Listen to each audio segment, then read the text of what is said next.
Ay jirtu. Nagaa jirta? Nagaa tawaga. Maali obboleessa koo obboleettiin kee maaliif akkasii waliin dhaatee immoodhaan kaleessa lookeeshinii bakka jiru siniif an erga jettee kaatee nu erguu didde?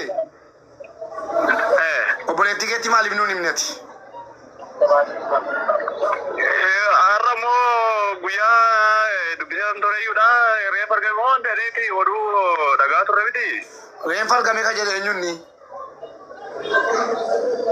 TikTok dhumarraa waan ta'e argite malee waan qabatamaa argite hin jiru.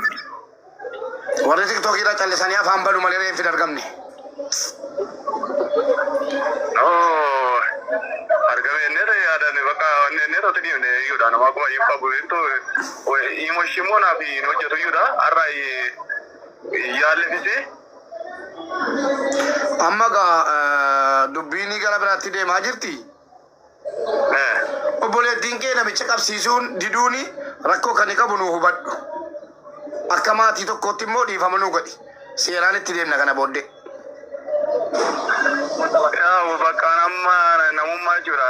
Siinii dadhabaatuman jira. Immoo bakka nuti akka oromummaa tokkoottis akka obboleettii keenyattis immoo yaaliin nuti hambisnes hin jiru. Yaalatuma jirra. Rakkoo guddaa kan qabu obboleettii keeti. Sitta himaa jiraan namatti namadhu. Rakkoo guddaa kan qabu obboleettii keeti. Kaleessa akkasitti dubbatu argaa jirta. Gosa dhibbaa haasofti. Takka duuteetti jetti. Takka ani hin beeku jetti. Takka maal jetti. Dhagaa barbaadadhaa jetti. Obboleettii keetu rakkoo fidaa jira. Garuu dhugaa mucaa kanaatu dhuftee nama wajjin teessee baafte. Mubaarak. Gaariidha. Mubaarak. Artisti Tufaa dubbadhu meemee. Artisti Tufaa dubbisi meemee. Eeshi.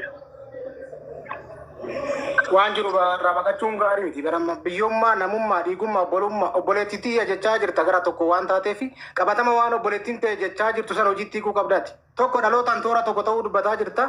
Lammaffaa obboleettiin tuni obboleettii ta'e ta'uu dhiiga keenya ta'uudha. Nuti amma obboleettii keenyatti ilaala dhiiga keenya waan taateef ishummaan obboleettiin ta'e sunu akka karaa nagaa galtu barbaadna waan ta'eef sodaachuu dandeessi. Dubartiidha miira sodaa qabaachuu dandeessi. Dubbii biraan natti dhufaa jechuu dandeessi. Karaa danda'ameen amansiisamuu barbaachisa jechuudha.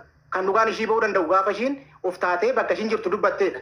Dubartii waan taateef sodaatti. Hordubbiin natti dhufa jechuu dandeessi. Maaliif waan irraa hin beekneef garuu waan nama du'aa laalammummaa iyyuu reeffi argame jedhanii gaafa gastii irratti haasa'amu waan ittiin gaafatamummaa guddaa namatti fiduudha. Akkamitti argite? Eessatti argite? Mana yaalaa kam jiraadha? Gaafii namatti ta'a waan akkana. Kanaaf obboleettii kee akkaataatti amansiisamuu danda'u amansiistanii akkaataa bakka ishiin itti jirtan itti dubbachuu dandeessu yookaan immoo dallaalticha ishii achii baasise sana yookaan immoo bakka ishiin yeroo baaftu wal qunnamsisan akka itti argatamuu danda'u kan mijeessuu danda'u obboleettii keeti. Kana gochuuf irraa baqachiisuu gorsa nama hin taane jira osoo hin taane gorsa maatiitiin ta'uu qaba jedhee yaadaan. Bareeda dabalataan Mubaarak waan jechuun barbaadu waan itti daballuuf yoo jiraate. Kallattii baay'eedhaan yaalatiin ture jechuudha. Ishiidhaaf dawalee tooyi. Kan ishiin adeemsa yoo jiraatte waanuma miidiyaa irratti dubbatte sanaan alatti wanti danda'u hin jiru wanti ani beeku hin jiru ture. Obboleessoo dhiifama waan tokko isaa tokko dhiifumadha. Ammi ani beekus kanuma. Ila dhageeffadhu waan itti sii dabalu obboleessa kenna. Tokko bakka mucayyoo amma obboleettii teetii tana dhugumatti akka obboleessaatitti wanni ati dhugatti itti himuu qabdu. Mucayyoo tana bakka maatiin isii ofaa jijjiirtu nullee haa jijjiirtu jedhanii bakka maatiin itti ergate kabaase isi. Bakka jireenya isiitiillee kabaase isi. Rakkoo isiillee kadhoisaa jirullee mucayyoo tana. Rakkoon kun mucattii tana qofaa miti. Isinillee ni dhaqqaba. Akka dhaqqabu isinillee amana. Waan kana bakka isiin jiraattu kabaasellee isi. Ka rakkoo isii mudatellee dhoisullee isi. Kana isinillee bareechisa mucayyoo tanatti himaa.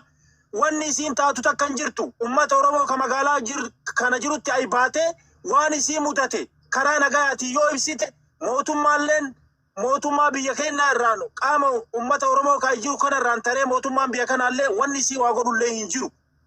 Garuu bakka jireenya isiitii baaftee rakkoo kanallee dhoksitee yoo jette rakkoon isii biraan tarkaanfatee hawaasa miskiina biyyaa sanillee mudatuu danda'a. Dhaqqabuus danda'a.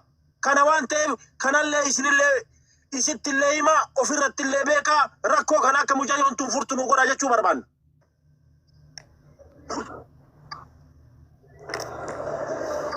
Ani sama cuuda amma namummaa wanti ilaa jiru jaalataman jira. Obboleessa koo wanta kaardii ansii dawwale telegiraamaan namnaan kaaftuu danda'ame telegiraamaan na dawwali kaardiin addaan jalaa citaa.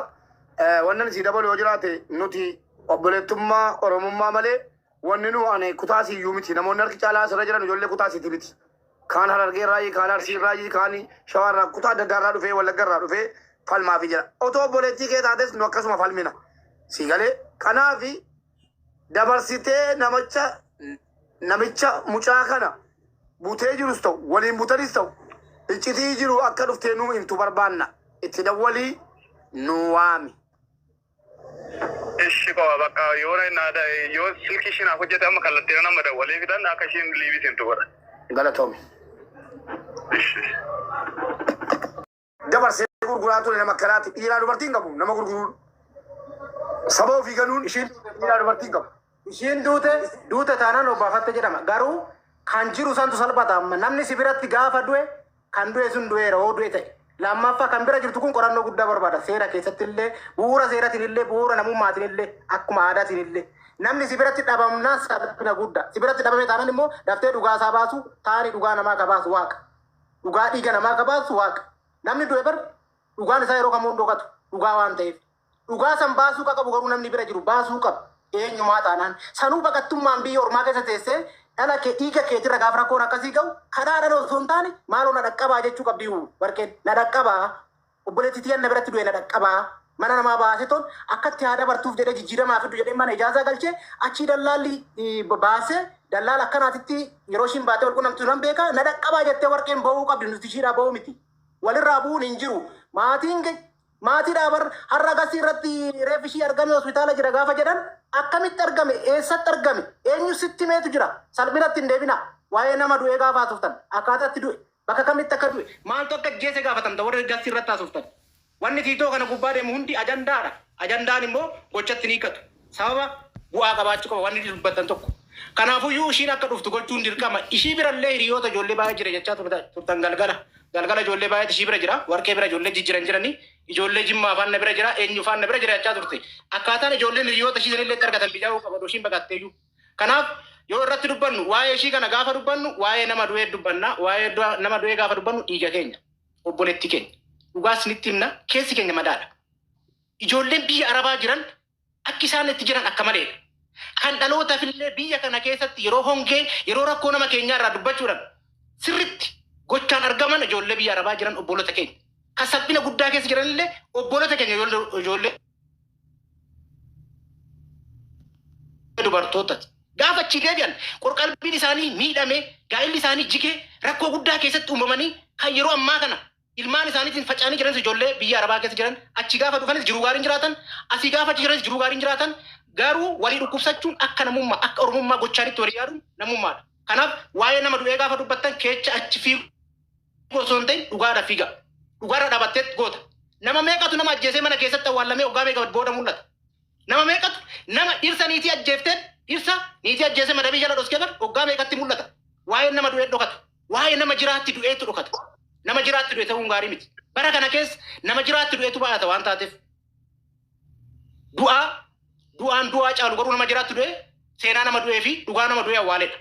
Kanaaf hundi keessan yoo asirratti dubbattan akka dhugaan mucoo kanaa bahu dhugaan keessan gana boodallee rakkoon ijoollee keenya biyyoota arabaa keessa jiran kan biraallee akka bahu irratti dubbadha.